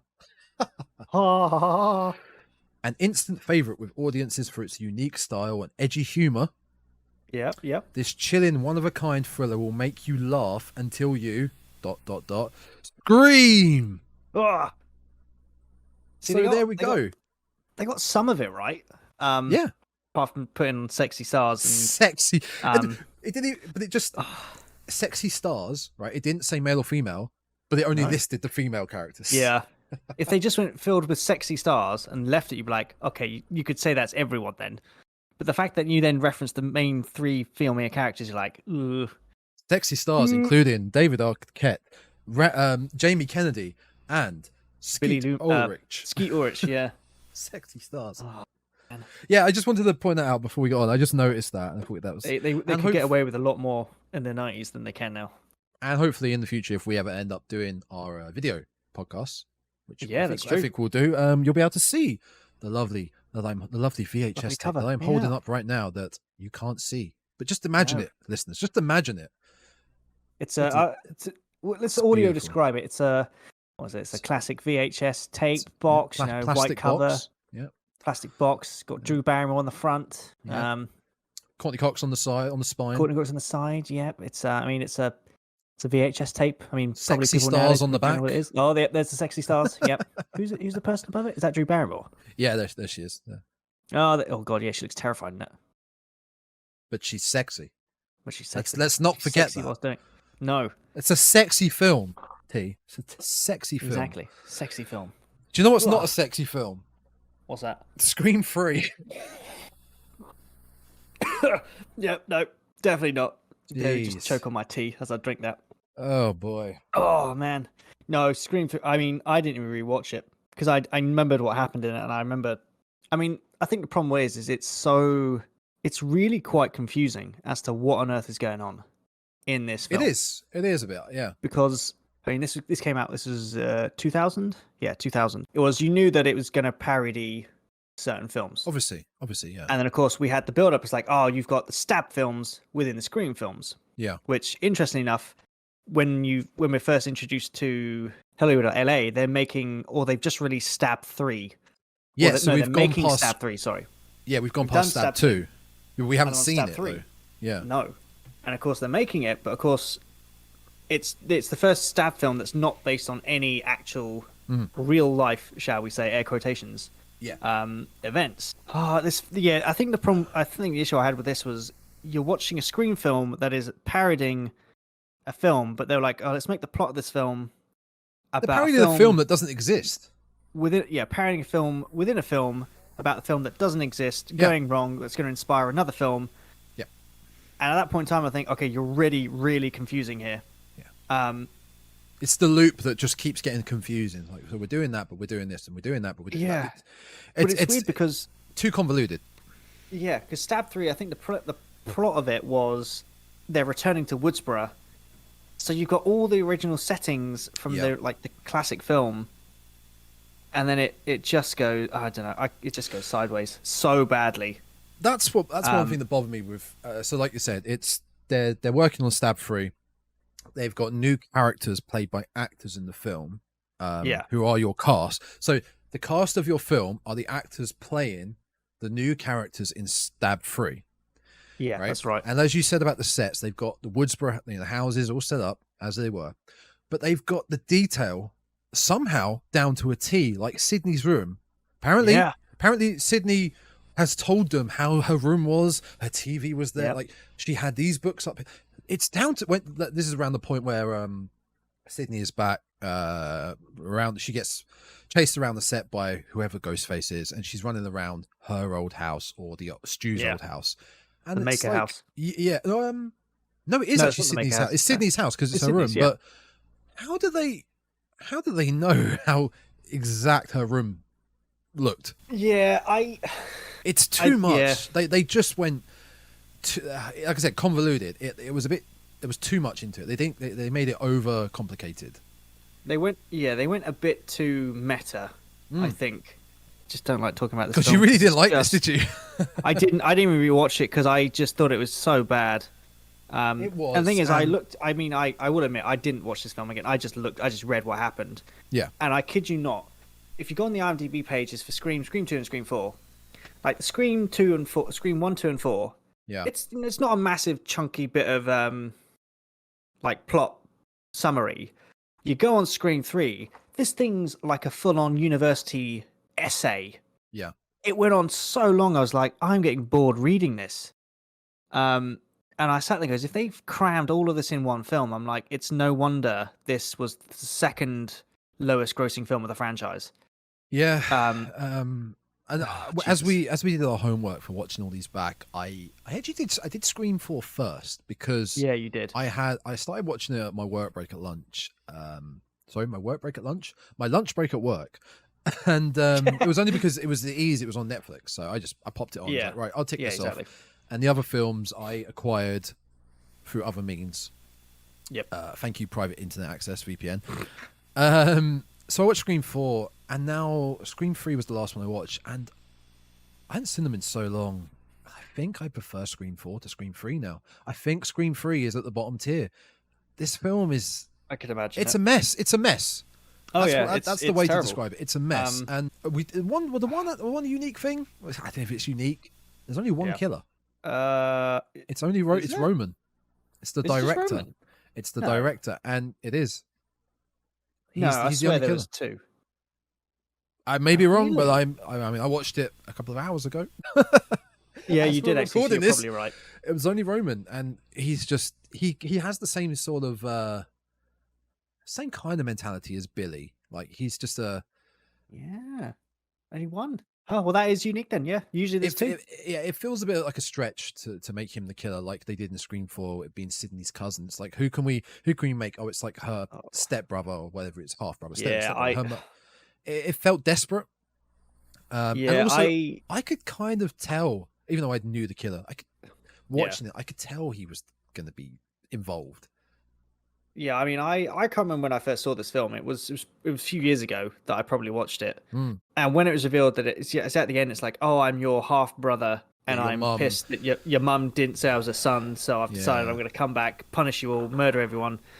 Because he says, oh, you know, it was me all along tugging the strings of the first two events of the first two films. There is no way you were masterminding all of that. It's impossible. For years, yeah. Because at this point in time, it's been... So it was what? So the first one was 19... And this is real time, by the way. These films come out in real time. Yeah. As referenced in Scream 5. So it would have been... So there was an 11-year gap between Scream 4 and Scream 3. And then there was 4 years before that. So for 14 years, you were pulling the strings for 14 years. It's like, I highly doubt it. And then also at the same time, you're like, if you really wanted her dead, why not just do it straight away? Go do it. Yeah, just go do it. And that's what I really got really annoyed about Scream 3 and 4, actually, was one of my notes was, after I was trying to get through the end of Scream 3 and 4, their plots are slightly unique because that's the first one where it's about Sydney. So the first 1 and 2, it's not really about Sydney, it's about her mother's actions and how that caused... Well, okay, it's like 2 a chain. is maybe about Sydney, but it caused the chain. Yeah. But Scream 3, it's like, oh yeah, I just want you dead. And it's I was all like, about her. Yeah. So just kill her then. Yeah. It's like, I don't understand why you're murdering loads of people if you just want her dead. I mean, the only argument against that is that she did, not technically on the run, she went into hiding, and she was under a different name. And Dewey even states that someone, I can't remember who it was, someone had tried to get her details from the police records, and Dewey got rid of them, so no one could get them. Oh yeah. But somehow Roman still found out. But for 14 years, it just took you 14 years. No, wait, is it 14 years? No. At that point in time, it would have been 4 years. Yeah, but still, it's a long time. It's not been 14 yet. That's Scream 4, so that would have been 4 years at that point in time. Yeah, it's still a long time. Yeah, because it's interesting you say that, because at the start of Scream 3, obviously we find Cotton. Yeah. And Cotton gets attacked by Ghostface, because Ghostface wants to know where Sydney is. And apparently it's implied that Cotton knows where she is. Yes, and I was like, if no one apart from Dewey knows where she is, I was like, how on earth does he know where she is? Yeah, and why go for him? Yeah, because he obviously he's now he's some famous talk show host. I think, to be fair, they're just like, oh, we need to kill off some of the original characters, so here you go. Yeah, let's get rid of Cotton. You can't even use the excuse that, like, oh, Cotton it killed Roman's mum, Maureen, so that's why I want to kill Cotton. Because he didn't. He was in Scream 2. He was exonerated of all that. He didn't kill her. So I didn't really get that. I think it was just a way to get another intense opening scene. It was like the thing for Scream. We have to get a good opening scene. As we were talking about, like, characters from the other two, how there's quite a lot of likable characters. Randy, Stu, Mickey. Oh yeah. There's Tatum's all right. Like there's Tatum was all right. She was quite quirky. I liked her. Scream 3, no one's that likable at all. I watched it this morning. I barely remember the names of half of them. I would say the only three memorable characters you have are your legacy characters, which is Gail, Sydney, Dewey, Randy, who does appear as video. Obviously, you got the voice of Ghostface, who technically you could say is a legacy character. But yeah, I mean, I'm looking at the cast list, and I just don't remember half of these characters. And I think the problem with that is because you're watching an actress play an actress in a film, and you're like, I don't. You're pretending to be someone else, where that character's actually on screen. Yeah. It's too much. Yeah, it really was. This film was just while trying to integrate a story from two other films into that. Yeah, like it's just. I think the problem. I mean, my view is that Scream 1 and 2 did it so well. Yeah, they had, because it was like, oh, we've done a brand new slasher thing, fantastic. Yeah, and then they're like, oh, we'll parody the sequel because there's always a sequel. And then Scream 3 and 4, they were kind of like, oh, okay, yeah, now we're kind of stuck. Yeah. and then it's literally like you said, just make up something. Something. And again, Anything. they were like, "Yeah, it's your half brother." It's like, oh, Yeah, okay, yeah. Let's right, just try and fill it. How can we fill this? How can we just get a killer in? yeah. The cheapest possible way. Well, a I- few things I noticed about it. You just mentioned about how the voice is back. The Ghostface killer voice is yeah. back. Roger Jackson, the voice. Roger L. Jackson, yeah. Now, this is a bit more later on than Scream 1 and 2, but voice modulation. Yeah. That technology, how the hell are they getting their hands on this type of technology? Whereas even today, that's still advanced tech to this day's standards, where they have it in this little pocket mechanism. They can just click it. They've got a different voice. Scream 3, they have everyone's voice on it. At a click of a button, you can change Dewey's voice. You can change to Cotton's voice. It's so advanced. They pick it up at Walmart or Best Buy. Like it baffled me how they just got their hands on that. Again, looking at the meta, obviously they're disguising their voice. Actually, no, that's not meta anything, because most of the slashers that we come to know, they don't have another voice. They just have their voice. No. Yeah. But yeah, I think most people picked up on that. It's, you have a voice changer that, like you said, has everyone's voice. You're like, that's so advanced. That would, we don't even have that now. No, well, we do. I can't just go out and get one of them. No. So I just want to know, where did they get it from? Where did that little mechanism come from? I think it's interesting the fact that they all had the same voice. Whose voice is that? Yeah. It's like they sat there and they were like, "Oh, we've picked up this random voice changer. It's got this voice on it." And then the next two killers, because bear in mind, Ghostface only speaks to people over the phone. Yeah, he never speaks in person. Well, apart from an odd few. So the next load of killers would have been like, "Okay, we need a voice. What do we sound like?" Goes, "Oh, I found this voice changer. It's the exact same voice." Maybe it's a default AI voice in the mechanism itself. But then think about default AI voices now. You may have seen on TikToks or just on your computer. I'm not into TikTok. I'm using this as an example. Okay, it's popular with the kids. Not that they should be listening to this. So default AI voices like on that, or even on your computer, then your text to speech. Yeah, text to speech. It's like a Stephen Hawking. Okay, it's like a better, very a much more advanced Stephen Hawking voice. This voice modulation machine is clear as day. It is like someone is talking to you. It's baffling, absolutely baffling. I'd love to know the theory of where this little mechanism comes from, where they got it from. I know. How the hell did Billy and Stu get it? Fine, Roman, he's a Hollywood director. Billy and Stu, for God's sake. At least, I'm looking up I literally typed in voice changer. There's a page dedicated to the voice changer on the Scream, Really? The thing. At least obviously we're not going to cover the Scream TV series because it's not really canon and it wasn't too good. But at least in there, one of the killers says, "Oh, it's an app that can change your voice." And of course, because that's set quite modern, I was like, okay, that could get away with it. Yeah. But yeah, back in early 2000s, 96. we were still using dial-up tones then. Yeah, Billy and Stu alone, 96. Yeah. So yeah, I had a few issues. Interested to see just a few issues with this film, and that is one of them. I found that my thoughts of this film is and I think it got shared by quite a lot of people watch this. It's the first film in the franchise where you see that sequelitis actually kicks in. Yeah. And then you sit there and you're watching, you're like, I'm actually just watching the same film now again. Yeah. And it's slightly funny. It's the fact that you're like, it started off as a parody film, parodying horror films.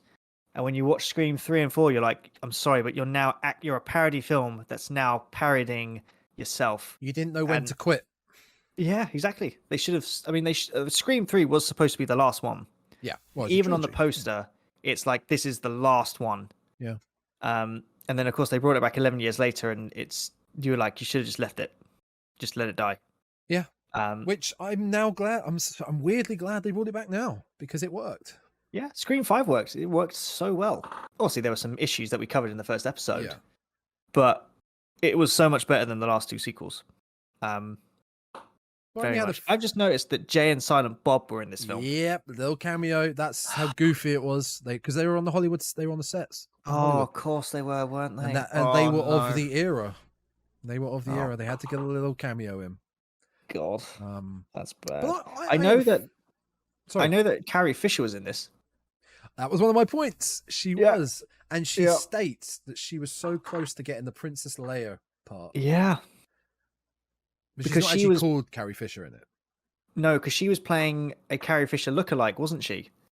I know that because obviously this film has got re-examined post, I think, 2017, because obviously one of the makers of this was Bob Weinstein, who is now disgraced in the industry. That's Harvey Weinstein. Oh, Harvey Weinstein, not Bob. Yeah, sorry, Bob Weinstein was the guy I was thinking of in the first film who said it was a comedy. Yeah. Harvey Weinstein, sorry.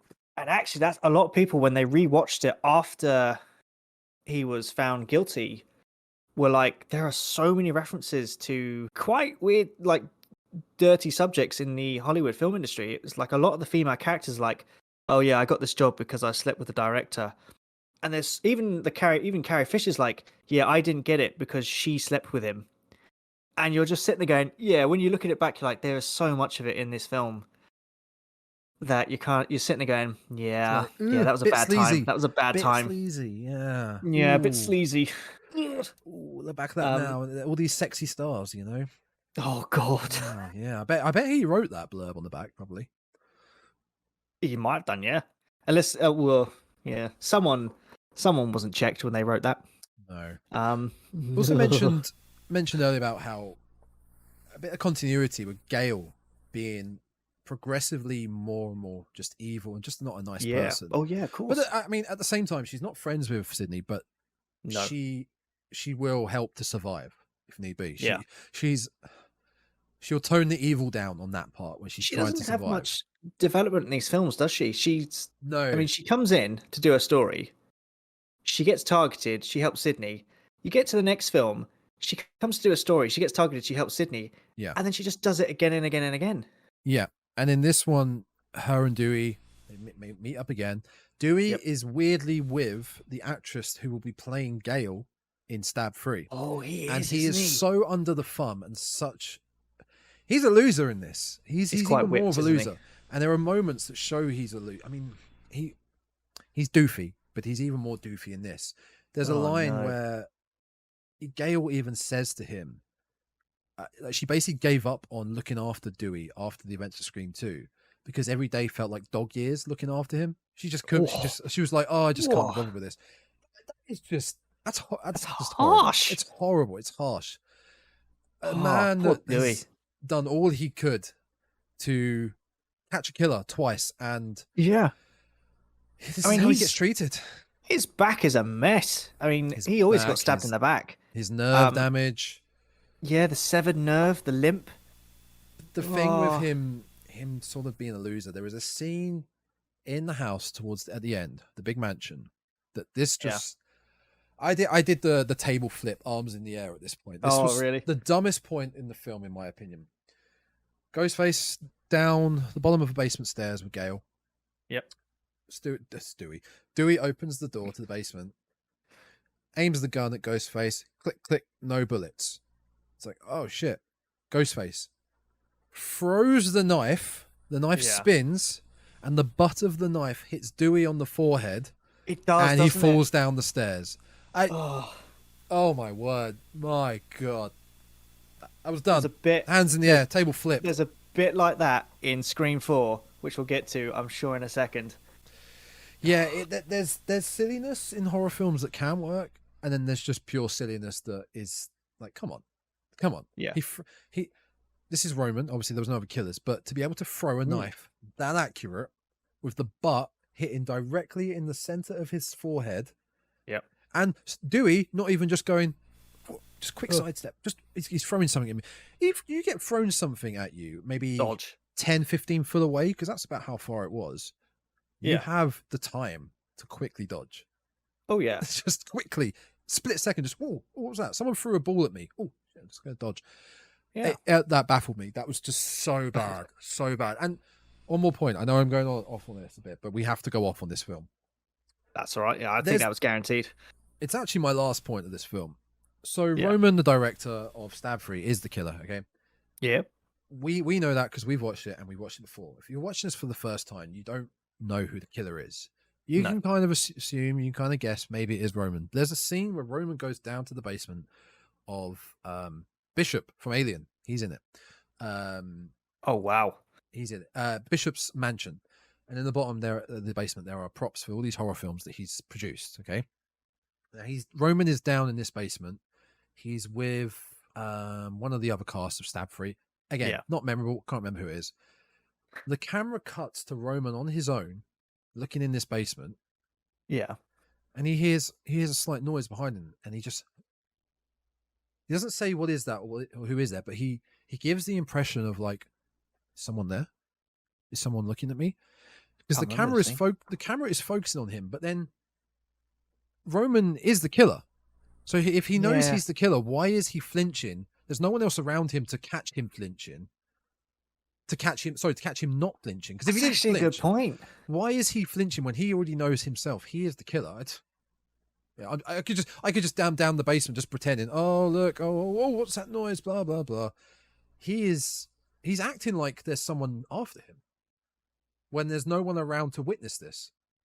It's just the That camera. is. I've never realized that. Yeah. The only reason that's- they have to do that is because first time viewers don't know he's the killer.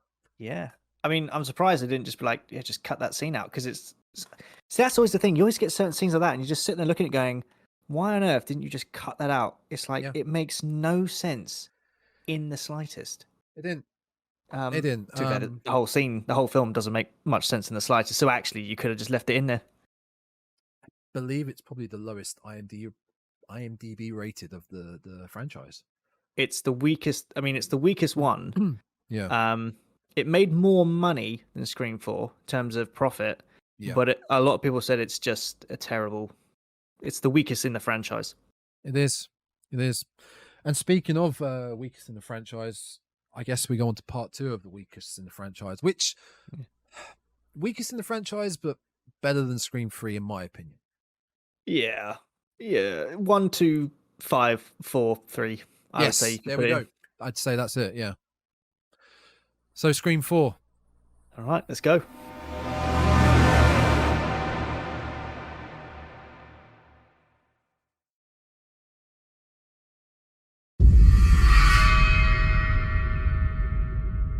The final film? Well, not the final film. What was the film that- final film?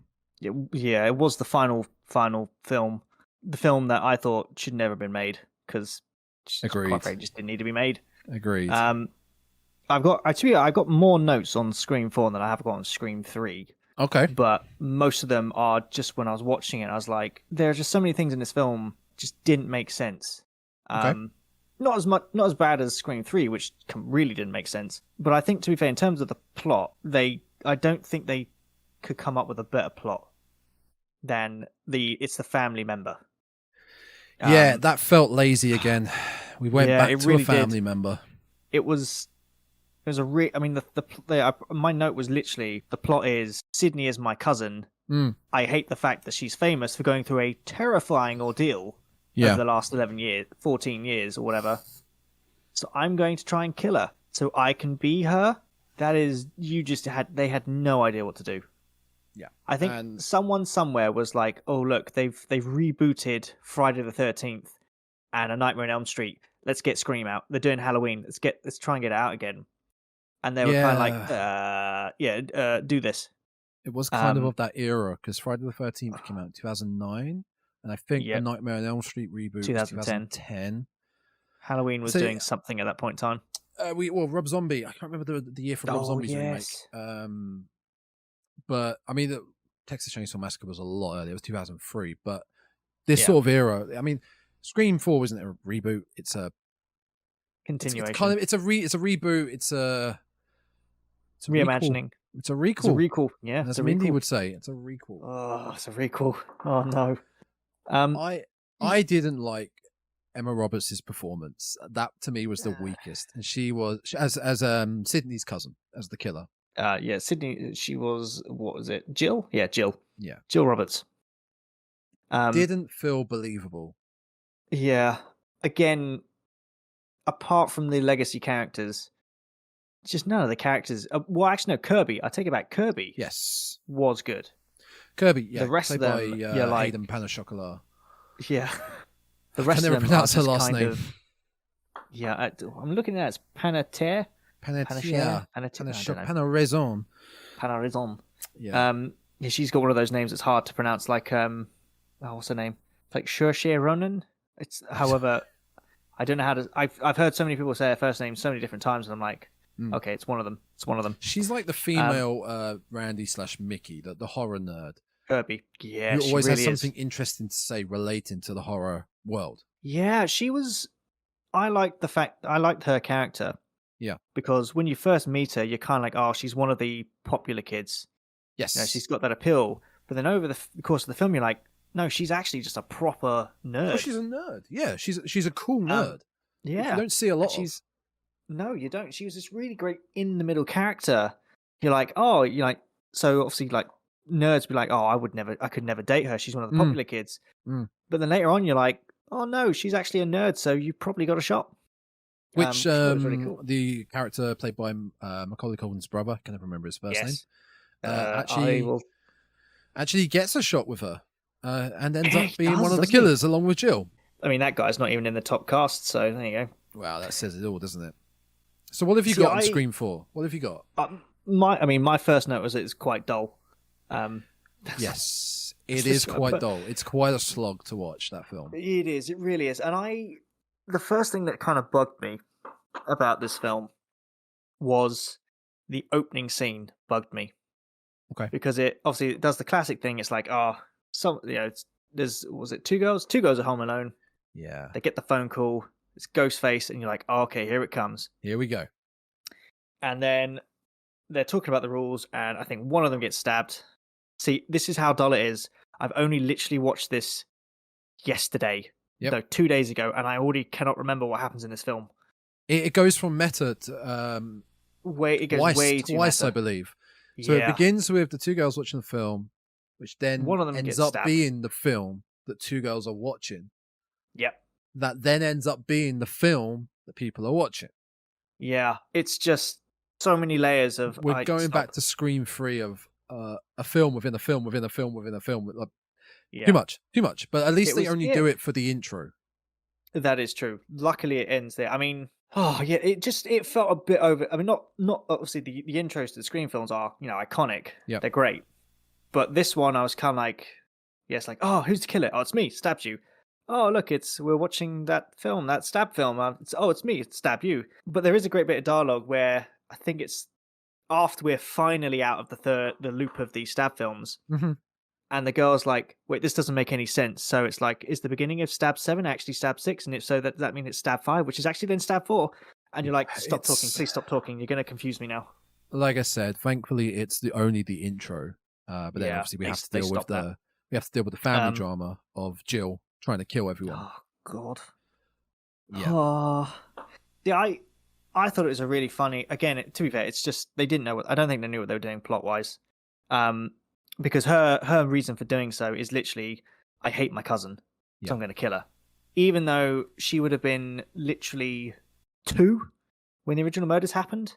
So she is a lot younger than roughly, her older cousin. Yeah. And I also noticed, interestingly enough, that because obviously Jill and her mum, Kate, are the Roberts, whereas obviously Sydney is a Prescott. And even the mum does not seem to like Sydney. Kate, even she's like, I don't like my sister or the Prescott side. She's not hostile, but she's very dismissive, very, very backing off of her a bit. The thing is, the plot, I was sitting there thinking it was kind of funny because you would have been 2 when your older sister would have been 18, something like that, at that time. Yeah, we're talking about Scream 1. Yeah, because after she probably would have been about 16, 17 in Scream 1. 16, 17, yeah. Because of being at high school. There's an massive age gap there. Yeah. So by the time Jill would have grown up to be old enough to know what was going on, you'd be like, Sydney would have been in her 30s by that time and would have long left. And so it was, even then, you're like, you do know your surname's not Prescott, right? So you could be like, oh, I'm not related to her. There you go. Problem solved. I'll give it. You It wasn't really as bad didn't as like Scream this 3, film, but you it was really just didn't like this so. film. It was just so boring. It Um, was long. It was It very was a longed long out. ass film. I mean, one thing we could talk about, for one thing, instead of just talking about how boring and dull the film was, the way the film was shot, something I really noticed. Yeah. Obviously, comparative to Scream 1, 2, 3, shot within 4 or 5 years of each other. Yeah. Depending on whenever they started production. 10 years later, this one, Scream 4, comes out. Technology has advanced with cameras and filming and whatnot. But this film felt, the way I'm watching it, felt like there was some sort of shine to it, some filter over the film itself. It felt like lens flares were aggressively used. It just, Oh yeah. it felt fake. It felt overly modified, the film. Hard to describe. At times, I felt, because obviously we watched it on Netflix. Mm. There were times when I was watching it, going, "This looks like I've downloaded this from a pirate copy." Yeah. It was the filter, like you said. You're like, it doesn't look like, it looks like someone's got a phone up and have recorded it and has nudged it every now and then, and it's gone slightly out of focus. There's just something not right about it. Yeah, it didn't work. I mean, again, like character-wise, if we look at the characters, I think only Kirby sticks out to me.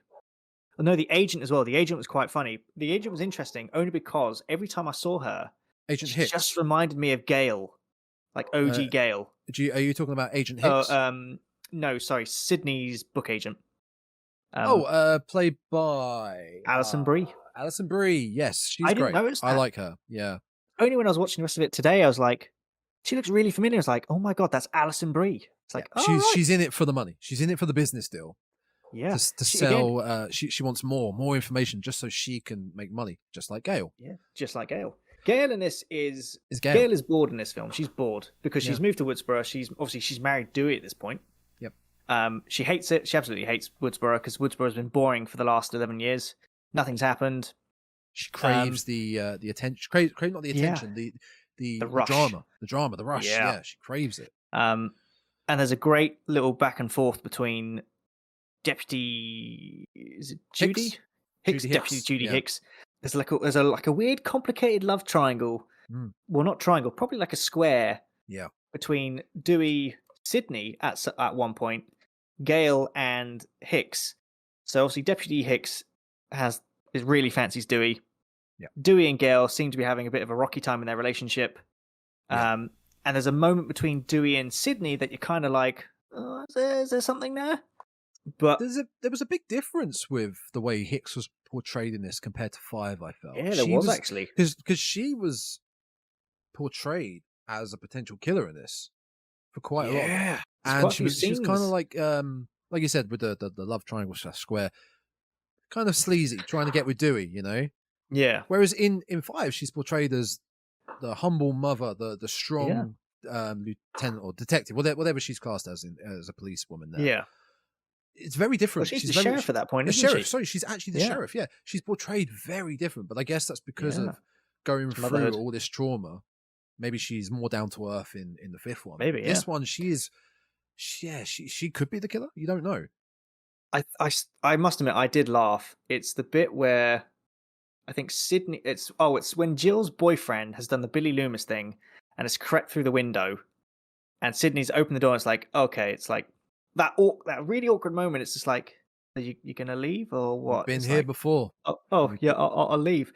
And Deputy Hicks is just standing in the shadows. Mm-hmm. She comes out. She's like, "Did I scare you?" It's like, if you're standing in the shadows of my house, yes. Yeah, you pretty much did. And she just stands in the shadows, going, "Yes, it's terrible, isn't it?" And just slowly walks down the stairs in the shadows. And I'm like, could you make that any more ominous? There's a point, I think, around that time. So the killer is in that house with Jill and Sydney. Yes. And they're attacking them around the house. Killer is knocked out on the floor. The 2 buddy cops, played by Anthony Anderson and another actor who is great. He was in The Kid Detective, great film last year. Oh, wasn't he? He was in the OC. The OC, wasn't he? No. Yes. Yeah. Is it the OC or one of those teen dramas from the early 2000s? I think it was the OC. One of those. Oh, yeah. What are those? The killer is knocked out on the floor by Sydney. Sydney turns away from the killer to the left. I think it's not that this means anything. To the left. Police run in, turn back in that 2-3 seconds, Seconds. killer's gone. Oh yeah. Killer's gone. There was no hearing of a scuttle like running off. She's gone. Yeah. How was that? How did that happen? I know. I thought that same thing when I watched it today. I'm like, they would have seen him get up. Yes, because they're at the looking same time, at him. She would have heard him get up. Yeah. Yeah, it was Perkins and Hoss. That was it. There we go. Yeah. They Are brutally murdered. Oh, I will God, give it yeah. that. He gets the knife in the brain. Oh, Jesus, yeah. It's that's a brutal one. He plays it so well. It's the He fact does. that he's got his hand over it, and you could just hear him going, and I was like, oh, can you imagine? Oh, I don't really want to imagine. I'd rather not getting a knife imagine in the brain. it, yeah. No. And it's the fact that obviously this blood is spurting everywhere, and then his eyesight goes, and then you see like everything just failing him, and you're like, that is literally, we're watching your brain shutting down as you. It goes, yeah. And I thought actually that's quite a chilling scene, because you just have Ghostface standing there. That's quite sadistic, actually. That for Ghostfaces, that's really sadistic, because most of them they stab you over and over and over again till you're dead. Yep. But this one's just like, I've just stabbed your brain. I'm just going to watch you die and just bleed out. You suffer and watch your brain shut down. Oh God, yeah, that was horrible. That one. Oh. That death. I think I even grabbed my head when that happened. Now that death must have been caused by the Culkin.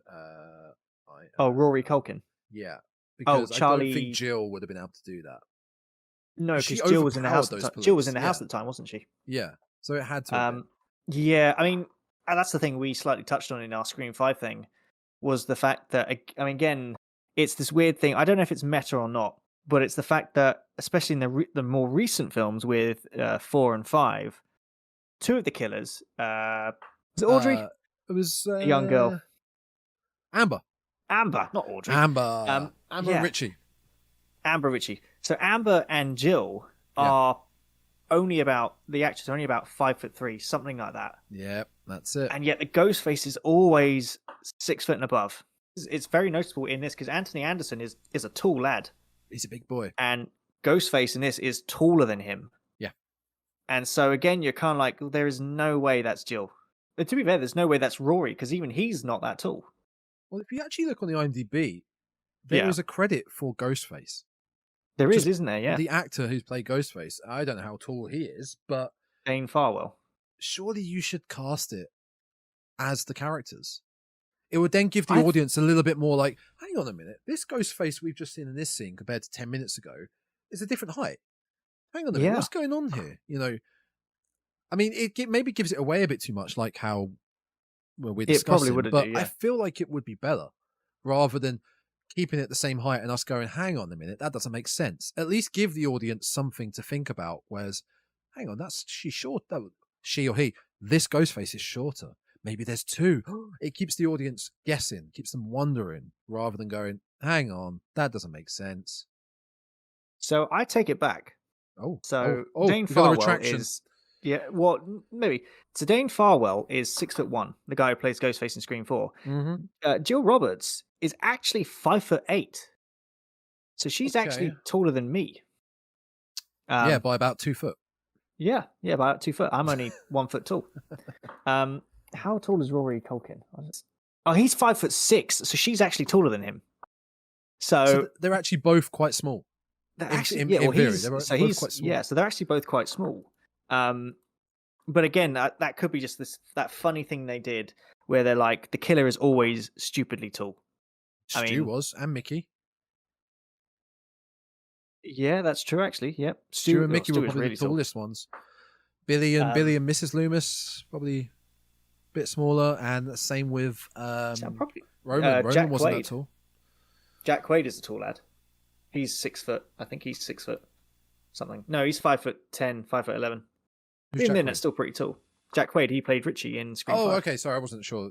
I think, to be fair, I think Stu is probably the tallest one we've had. I would say he is, yeah. But I think you could have given the audience a little bit more credit in trying to work out who it is with the actors themselves playing Ghostface. Yeah. I think it would have been interesting to have a Ghostface that you could see was like, oh, they're shorter. So it's Yeah. like, so it could be one of the shorter ones, not shorter ones, the smaller characters on the screen. So you could have been like, oh, could that have been Kirby? Could that be something like that? To give it like flavor, as you say. Matthew Lillard is friggin' tall. I've just noticed. Oh, yeah. How tall are you, by the way?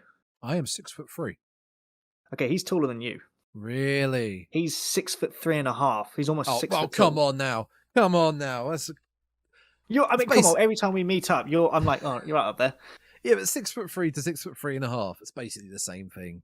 I just got to spike okay, my fair hair enough. up. There we go. But either way, he's the tallest one we've ever had. Yeah, without doubt. Without doubt. We mentioned about how this film is a slog, and it is a slog. Yeah, it is quite a slog. It feels like it should have ended before the hospital scene at the end. Well, the reveal Everything happens has with Jill being revealed as the killer. She Jill then and tries to Charlie. injure herself and make it look like she's the innocent victim. Classic. Then they go to the hospital. She go to the Sydney gets stabbed in the gut. Oh yeah, and she still survives that. Almost kill shot. Now with the hospital scene at the end, Jill gets revealed to her that Sydney's still alive, and she's like, "Shit, I got to finish this." Yeah, and she goes on a rampage again. No one in the hospital apparently. No one there. Yep. Nope. To kill Sydney. This really annoyed me. Great, Sydney puts up a fight, but she got stabbed in the gut. Yeah. Big time. No more than an hour ago, maybe. Oh yeah. And she's putting up one hell of a fight against Jill. Yeah. I mean, most times you probably wouldn't even be out of surgery at that point. No. Because you think about it, you've taken a knife to the gut, so that thing's probably ripped your intestines apart. Nothing would have healed. Oh no, yeah, you would literally sit up, you're like, and my stitches are ripped. Oh dear. I did like Jill's death. I felt that was very Scream-esque. It was kind of goofy. So Judy Hicks runs in. Or something? No, Judy Hicks runs in. They're all in this hospital bedroom. Jill has knocked Dewey out because it's Dewey. Gail runs in with Judy Hicks. Jill has them at gunpoint. Sydney is on the floor behind her. Sydney charges up a defibrillator, comes up behind her, paddles to the side of the head. Cheesy quote, I can't remember what it is, and shocks her, kills her. Yeah. Oh, that was very clever. Scream-esque, I felt. Yeah, that's a good ending. That's a clever. That's probably because I haven't even watched the ending yet. But it felt 20 minutes too late. I did like a bit by Kirby actually. They're obviously within this film. It's like a anniversary of the original Woodsboro killings. Yep. And of course they're like, oh, we're gonna have a stabathon, which of course brings it back to what you said earlier, where they're putting ghost faces up around town. Yep. We're gonna. That was one of my notes. I sat there, like, there's a Ghostface killer. That is actively roaming around your town, and of course the teens do what the teens do. Is like, let's have a massive party. People are going to turn up dressed as Ghostface, including potentially the Ghostface killer, because it's an easy way for him to get in, or her, the killer. Yeah, and I sat there going, these people are just thinking? idiots. They're what really are they just thinking? stupid. Yeah. But again, it was great because it showed Gail going back to her money attention like thing, because she puts the cameras all around the party and then sits in a van and is like, right, I just got to wait for the killing to start. She's craving it. Yeah, absolutely. She's Wes Craven it. Yeah, she's Wes Craven it, exactly. Oh dear. They're glorifying it. They just love to glorify in this universe. They love to glorify a serial killer that has occurred on many occasions. Even when it's apparent that that serial killer is around, they still like, Ghostface. If I was in that town, I would have moved out years ago. But the second they're like, oh yeah, it's happening again, I would literally be like, right, I'm in the car, I'm off. And I would just move. But again, I bring back to what I said in Scream 3, which was Jill's only motivation is she just wants Sydney dead. Yeah. Yeah, there's not much to it. No. And I was like, then just kill Sydney. Yeah. Just do like some weird appearances as a Ghostface, like around town. Yep. And then send a call to Sydney and be like, I've got your cousin Jill. She's at your house. Don't bring the car. Blah, blah. Get Sydney over there and be like, oh, hey, it was me. stab her, and then just harm yourself and be like, "Oh, look, I survived." If only, eh? Then, if only. Yeah, the plot would have been about 10 minutes long at that point. Hey, So it would have there been would have been a lot quicker film than we got. It was after the party happens, and obviously the party's interrupted because Ghostface does turn up, and he stabs Jill at that point. Yep. Not Jill, sorry. He stabs Gail at that point. And they're back at Kirby's house. And at this point in time, when I saw the party, I'm like, great, it's the party scene. We're nearly at the end of the film. And then I went to pause it, and I was like, I still have about an hour left of this film. And I was like, okay. And there's a great line from Kirby, which she sits and goes, oh, yeah. It goes, traditionally, the third act is the party where the film starts to end. And they sat there and went, but we've had the party. And she went, I know. So it's different this time, isn't it? What's happening now? That is a Randy moment right there. Because she's sitting and goes, these are the rules, but they are slightly different. Although at that point in time, everything then descends into chaos, and you're like, no, it's now the house scene. She's the female Randy of the film. It's a female Randy, and it was like they haven't actually changed the rules. They've dragged out that final Act 3 party bit. Yeah. Yeah. Like we said, we can both agree. If we did a tier list, this would be at the bottom. Yes. No, sorry. Scream 3 would be at the bottom. Sorry, 3 would be at the Scream 3 bottom. would be at the bottom. 4, then 4 in fourth place, ironically. Then 5, then 2, then 1. And I think that's a fair tier list of the franchise as a whole. Yeah, I think so. I remember what the little trivia I had for you. You mentioned part of it earlier, actually. The plot that we got for Scream 4 was actually a rewrite because this wasn't supposed to be the plot of Scream 4. Okay. So the original plot of Scream 4, and they actually started making it, was they brought back Stu. So they got in touch with Matthew Lillard and said, your character is alive and he's coming back for Scream 4. So Stu was going to be in prison, and he was the mastermind behind a series of attacks by, as I think they called it, Ghostface. What's that cult word? Fanatics. That was it. Yep. Ghostface fanatics who were going around Woodsboro High School and terrorizing the high school, which then brought back Dewey, Gale, and Sydney to try and stop it. And he was the mastermind behind all of it. But they scrapped it because literally as soon as they started making this film, there was Notable a high school killings, tragedy that literally happened at the same time, and they went, okay, scrap that, don't make that film. And they had to rewrite the entire thing again. But because the fact that they started it with Matthew Lillard again, people were like, so Stu is alive then, isn't he? He's alive somewhere in the world, which I think, hopefully, means they'll bring him back for Scream 6. I think we can both agree on that sentiment that I think Stu would be a great return to the so good. Stu's character would be a great return to the franchise. And I think we can both agree as well that we could end on Scream 5, fine. But if they did a Scream 6, which they are going to do because they greenlit it, I could end on the Scream 6. I could end with that. If it's done, if it's written well like Scream 5, if it's done well like Scream 5, we can end on that. 2 trilogies linking together. We don't need to keep going from that. No. Although we could, because then we got more to talk about in future podcasts. Yeah, let's do it. We can go with the podcasts. We could go with the Scream podcast episodes. Yeah. I mean, over as a whole, looking at the franchise, it was unique to itself because it helped bring back the slasher franchises. Without doubt. Without a doubt. And then it fell victim to the curse of slasher franchises where it got boring and tired. And then and to be fair, it has actually broken the remake because the current trend of this reboot remake thing that's going on. And to be fair, we've seen the Halloween one and we thought it was terrible. And I of all the remakes, the Friday Nightmare, Halloween, Texas Chainsaw Massacre, which comes out next week. I don't want to talk about that. Yeah, I know you don't, but we have to. It's probably the only one alongside the Chucky TV series that's actually been good, rather than us watching it going, "Oh, what on earth happened?" And that's a small number of franchises that have done it right. Do you know what else this film is responsible for? Which film? Scream 4? Scream, yeah. Wait, Scream? Are you talking Scream 4 or the franchise? Oh, so the initial film. Do you know what it was quite famous for? What? It was famous because after the film came, well, during the filming, they didn't actually have Roger L. Jackson on set, so he literally just called the actresses and the actors and just talked to them as Ghostface, to the point where it spooked the crew enough, and the police got involved because they didn't actually know if there was a killer, so the police kept turning up and interviewing everyone. And after the film came out, they saw a massive rise in caller ID technology because people got so paranoid. They said, "I need caller ID." Poor Rog Jackson. Poor I guy know. and his voice. Will forever He's be probably known. He's He's ringing up, I want to order a pizza. Yeah. That's it. What's your favorite pizza topping? What's your favorite pizza?